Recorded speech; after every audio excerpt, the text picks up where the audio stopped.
Terima kasih Anda masih bersama Lintas Sepekan. DPRD Provinsi Kalimantan Selatan secara tegas turut menyikapi persoalan pro dan kontra atas peraturan pemerintah nomor 21 tahun 2024. Perubahan atas PP nomor 25 tahun 2020 tentang penyelenggaraan tabungan perumahan rakyat atau TAPERA yang dianggap membebani para pekerja di Banua secara khusus dan Indonesia secara umum. Perwakilan rakyat daerah Provinsi Kalimantan Selatan secara tegas turut menolak peraturan pemerintah nomor 21 tahun 2024 perubahan atas PP nomor 25 tahun 2020 tentang penyelenggaraan tabungan perumahan rakyat atau TAPERA yang dianggap membebani para pekerja di Banua. Setidaknya hal itu disampaikan oleh Sekretaris Komisi 1 DPRD Provinsi Kalsel Haji Suripno Sumas saat menerima audiensi dari Dewan Pimpinan Daerah Konfederasi Serikat Pekerja Seluruh Indonesia Kalsel dan Koordinator Wilayah Konfederasi Serikat Buruh Seluruh Indonesia Kalsel di gedung DPRD belum lama tadi. Kami sebagai anggota DPR yang menjadi wakil mereka di sektor ketenagakerjaan menyambut baik dan mendukung keinginan para tenaga kerja yang ada di Kalimantan Selatan ini melalui organisasinya untuk menolak dan menyampaikan aspirasi ini ke tingkat yang lebih tinggi yaitu DPR RI di Jakarta. Dan ini kami sambut dan kami nanti berharap bisa bersama-sama untuk menyampaikan ekspos masalah ini sehingga ini bisa benar-benar menjadi bagian daripada masukan rakyat atau masyarakat Kalimantan Selatan khususnya di ketenagakerjaan terkait dua permasalahan tersebut. Sementara itu, Ketua Dewan Pimpinan Daerah Konfederasi Serikat Pekerja Seluruh Indonesia Provinsi Kalsel, Haji Sadin Sasau, menyambut baik adanya kesamaan pandangan dari wakil rakyat Rumah Banjar yang sepakat menolak TAPERA tersebut. Kami dari Serikat Pekerja mengucapkan terima kasih yang sudah berlakukan karena kami sangat menerima dengan baik tadi yang disampaikan oleh DPR dan kami juga salut dan saya ramah dengan kami, niat kami disambut baik oleh DPR dan mudah-mudahan ini kita berhasil dan secepatnya kita menyelesaikan masalah ini ke tingkat yang lebih tinggi lagi. Dari diskusi yang berlangsung, selain membahas permasalahan TAPERA, turut disepakati juga penolakan terhadap Permendikbud nomor 2 tahun 2024 tentang standar satuan biaya operasional pendidikan tinggi SSBOPT pada perguruan tinggi negeri atau PTN di lingkungan Kementerian Pendidikan Kebudayaan, Riset dan Teknologi. Tim Liputan, Banjar TV. Kita beralih ke dunia pendidikan. Pemirsa, penerimaan peserta didik baru untuk jalur afirmasi dan prestasi telah dibuka sejak Selasa tadi hingga Kamis. Di SMP Negeri 6 sendiri, kedua jalur tersebut sudah dibanjiri calon siswa baru untuk tahun ajaran 2024-2025. SMP Negeri 6 Banjarmasin tahun ini menerima 288 calon peserta didik baru dengan 9 kelas, masing-masing kelas diisi 32 siswa. Adapun kuota tersebut diperuntukkan 50% bagi jalur zonasi, yaitu 144 siswa. Afirmasi atau siswa dari kalangan status sosial ekonomi rendah, pemegang kartu KIP, dan lainnya 43 siswa. Jalur prestasi akademik berupa penilaian raport 5 semester 42 siswa, prestasi non-akademik 30 siswa, dan anak berkebutuhan khusus 14 siswa, serta terakhir jalur perpindahan orang tua 15 siswa. Di hari kedua pelaksanaan Rabu 12 Juni, terpantau pendaftar di SMP Negeri 6 untuk jalur afirmasi dan prestasi cukup membludak. Berdasarkan data panitia, sudah ada 70 lebih yang mendaftar dan masih tersisa 1 hari untuk pendaftaran di 2 jalur tersebut. Sedangkan jalur zonasi dan jalur perpindahan orang tua dibuka pada 19 hingga 21 Juni. Luar biasa tercapai ini dan mampu meningkatkan daya jelajah anak-anak kita nanti, mudah-mudahan keluarnya nanti akan mampu membanjiri SMA atau SMK lewat jalur prestasi. Rasionya program kami di sekolah adalah untuk jalur prestasi ini nanti akan kita bagi per kelas. Nah, rasio per kelas, zonasi juga nanti kita akan lihat apakah nilai-nilainya juga mencapai the grade kurang lebih 88 ke atas ya, 88 ke atas. Apa maksudnya 88 ke atas ini? Nanti seleksi alamiahnya akan terjadi. Nah, dari berapa nanti kuota terendahnya, tapi kuota tertingginya berapa? Tahun tadi kalau tidak salah 86 ya, 86,7 tahun tadi yang terendah. Tahun ini kita nggak tahu, tapi biasa fluktuasi setiap tahun hampir-hampir seperti itu ya, hampir-hampir seperti itu. Meski nantinya pendaftaran dilakukan secara online, namun SMP Negeri 6 tetap membuka layanan bagi masyarakat yang tidak memiliki komputer atau smartphone atau yang minim informasi. Eko Anggoro, Banjar TV. Pemirsa, Majelis Tablik Pimpinan Wilayah Muhammadiyah Kalimantan Selatan gelar pelatihan imam dan khatib guna memberikan pengetahuan kepada imam dan khatib sesuai sunnah untuk diaplikasikan dalam ibadah keseharian. Para imam dan khatib diharapkan mampu menangkal isu radikalisme dan terorisme di Indonesia, termasuk benua Kalimantan Selatan. Ketua Majelis Tablik PW Muhammadiyah Kalsel, Dr. Haji Abdul Rahim Al-Audah, sukses menggelar pelatihan imam dan khatib angkatan pertama. Pelatihan berlangsung 8 dan 9 Juni itu mengambil tempat di Balai Pelatihan dan Pemberdayaan Masyarakat Desa, Daerah Tertinggal dan Transmigrasi di kawasan Handil Bakti. Selain menghadirkan narasumber di bidangnya, juga turut menyampaikan materi Kepala Kanwil Kemenak Kalsel M. Tamrin tentang moderasi beragama. Menurut Ketua Majelis Takblik PWM Kalsel Dr. Haji Abdurrahim Al-Audah, kegiatan ini diikuti ratusan peserta perwakilan imam dan khatib dari 13 kabupaten kota di Kalimantan Selatan. Mengingat kapasitas tempat terpaksa pesertanya dibatasi, hal ini membuktikan antusias para imam dan khatib di Kalsel sangat besar untuk memperdalam ilmu dan wawasan. Imam-imam, kemudian menjadi khatib, kemudian juga memberikan pengetahuan bagaimana menjadi imam yang sesuai sunnah, yang kemudian yang sudah hadis-hadis itu yang sudah dihimpun oleh tarjih, dan itu harus diaplikasikan dalam ibadah sehari-hari. Kemudian juga khotib, bagaimana khotib yang sesuai dengan sunnah, kemudian juga sesuai dengan yang sudah disepakati oleh para ulama-ulama Muhammadiyah yang terimbun dari himpunan tarjih. Ya, targetnya 60 peserta, ya, tapi ternyata animo masyarakat para asatid itu mengikuti itu sangat luar biasa. Bahkan kalau sampai hari ini tidak kita batasi, maka jumlahnya bisa sampai 200. Hari ini yang terdaftar sudah 113 peserta. 113 peserta yang ngikutin. Dan ini semuanya imam khatib ya, bukan mubaligho, enggak. Imam khatib semuanya. Harapannya pengetahuan yang diberikan kepada imam dan khatib sesuai sunnah bisa diaplikasikan dalam ibadah keseharian. Murtasiah, Banjar TV.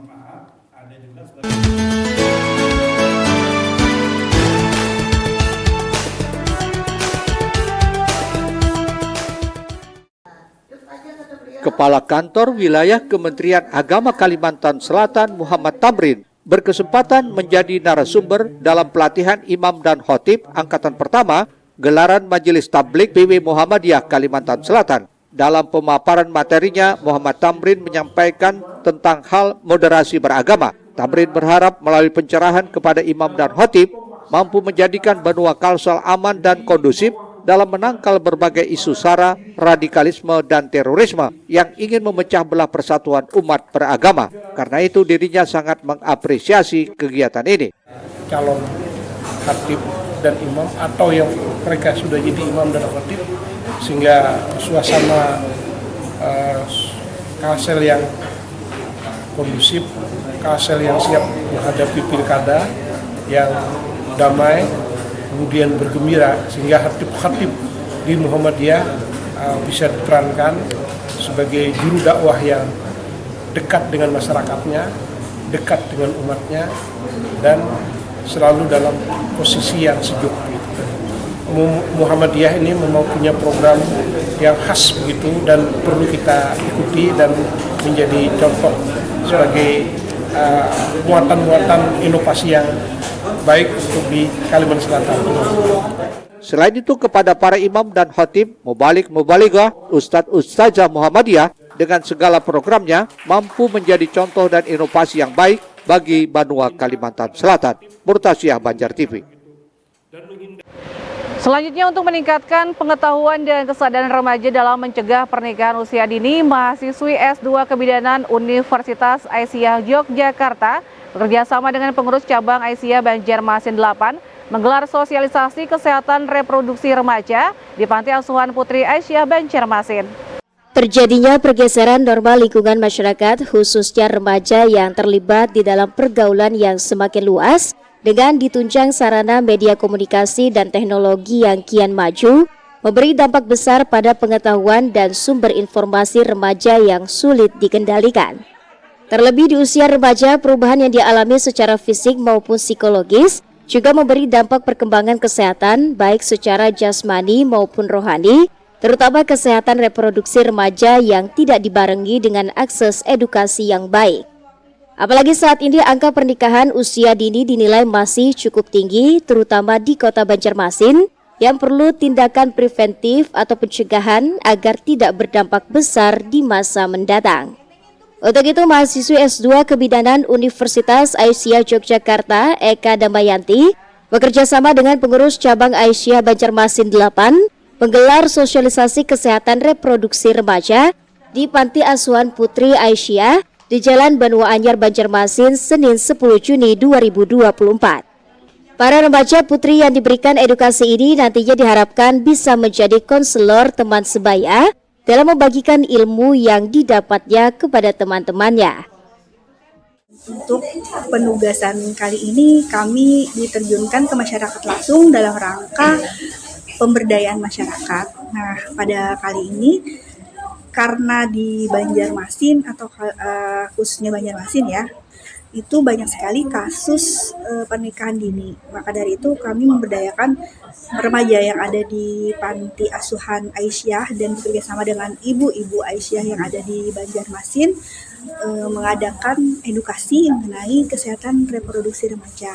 Dan tujuannya nanti adalah dalam rangka upaya preventif untuk pencegahan pernikahan dini. Diharapkan nanti anak-anak panti ini dapat menjadi konselor teman sebaya dan dapat menularkan ilmunya yang telah diberikan edukasi tadi kepada teman-teman sebayanya dan di komunitasnya. Sementara itu, Ketua Pimpinan Cabang Aisyah Banjarmasin 8, Hajah Ida Rahmatiah menyambut baik kegiatan yang baru pertama kalinya dilaksanakan di panti tersebut dan berharap ke depannya kegiatan seperti ini bisa terus berlanjut ke depannya. Dengan adanya workshop pada hari ini, alhamdulillah dampaknya pertama, sebelumnya kurangnya pengetahuan tentang reproduksi kesehatan remaja semakin bertambah ilmu pengetahuannya, baik untuk ibu-ibu yang hadir ataupun untuk anak-anak yang berada di Panti Asuhan Putri Aisyah Banjarmasin di Jalan Banuanya. Saya rasa perlu lagi untuk penyuluhan atau sosialisasi tentang kesehatan reproduksi ini. Salah satu anak panti, Ana Trisafitri, menyebut sosialisasi ini memberi dampak besar, terutama informasi dan wawasan yang selama ini belum pernah didapat, khususnya dalam mencegah dari resiko terkena penyakit kelamin. Sebelumnya udah dapat nggak keilmuan seperti ini? Belum. Terus melihat hal ini penting nggak sih untuk ke depannya? Penting sekali. Alasannya apa? Untuk menjaga diri kita dari macam-macam penyakit, pergaulan bebas, seks bebas, dan lain sebagainya. Lewat kegiatan ini diharapkan bisa berkontribusi dalam menurunkan angka kasus pernikahan usia dini, serta membudayakan perilaku hidup bersih dan sehat dengan menjaga kebersihan lingkungan hingga kesehatan reproduksinya. Erwin Yudanuari, Banjar TV. Dalam rangka memperingati Hari Lingkungan Hidup Sedunia, Dinas Lingkungan Hidup Kota Banjarmasin gelar gerakan Babasah atau Bawah Barubahan Barasi Sampah yang dipusatkan di kawasan Museum Wasaka Banjarmasin Jumat pagi. Di kesempatan itu diserahkan pula 2.200 bakul purun kepada panitia kurban. Ratusan penggerak lingkungan diterjunkan di LH Banjarmasin yang dibantu jajaran Forkopimda hingga tingkat kelurahan dalam aksi Babasah atau Bawah Barubahan Barasi Sampah yang dipusatkan di samping Museum Wasaka Banjarmasin Jumat pagi. Kepala Dinas Lingkungan Hidup Kota Banjarmasin Alif Yusfahullah mengatakan kegiatan Baba Basah dilaksanakan serentak di seluruh kecamatan Kota Banjarmasin, namun kali ini dipusatkan di kawasan ini karena banyak rumah warga berada di bantaran sungai yang biasa menjadi tumpukan sampah. Dari hasil sampah yang dikumpulkan, terutama berbahan plastik dalam kegiatan Baba Basah nantinya akan ditimbang sehingga menghasilkan uang. Alif menambahkan dalam rangka peringatan Hari Lingkungan Hidup Sedunia, DLH menggelarnya selama 1 bulan penuh, yang puncaknya dilakukan aksi penanaman pohon. Dan nanti di puncaknya juga akan bersama Pak Wali dan Pak Wakil kita akan melakukan penanaman pohon sebagai sedekah oksigen untuk warga Kota Banjarmasin khususnya dan masyarakat-masyarakat atau tamu-tamu yang datang ke Banjarmasin pada umumnya. Itu yang kegiatan yang kita lakukan untuk kegiatan lingkungan hidup. Ini semuanya kecamatan? Seluruh kecamatan, tapi hari ini dipusatkan di sini di utara, di bawah ini sepanjang karena di sini kan daerah sungai, jadi kita utamakan di kolong-kolong rumah karena selama ini anggapan masyarakat sungai itu adalah tempat sampah yang paling mudah, paling nyaman gitu. Nah, jadi dengan Baba Basah masyarakat kita tidak lagi buang sampah di kolong-kolong rumah atau ke sungai. Sementara itu, Wakil Wali Kota Banjarmasin Arif Pinor mengatakan dengan adanya program inovasi milik DLH ini bisa mendorong masyarakat untuk selalu menjaga lingkungan sekitarnya. Arifin berharap program ini mengajak masyarakat untuk peduli lingkungan sekitar dengan melakukan bersih-bersih secara gotong royong. Mari kita bersama-sama seluruh masyarakat untuk menjaga lingkungan kita masing-masing, mulai dari rumah tangga, sekolah, perkantoran, warung, kegiatan pasar dan sebagainya. Mari kita lakukan bersama-sama, jangan sampai membuang sampah sembarangan, atau apalagi ke sungai atau ke tempat-tempat yang gorong-gorong bawah rumah yang memang nantinya akan mengakibatkan macam-macam lah, daripada turunannya bisa menimbulkan penyakit, ya kan, bisa tidak sedap baunya dan macam-macam, sehingga inilah lingkungan kita tidak jadi bersih. Jadi namanya lingkungan itu bukan hanya buang sampah, tapi jaga kebersihan termasuk tanaman pohon untuk menjaga oksigen kita, agar oksigen kita adalah terjaga dengan baik dan cukup oksigen kita di Kota Banjarmasin. Aksi yang berlangsung beberapa jam tersebut berhasil mengumpulkan lebih dari 1 truk sampah yang diharapkan menjadi semangat warga untuk bisa melakukan minimal 1 minggu sekali di lingkungan masing-masing. Eko Anggoro, Banjar TV.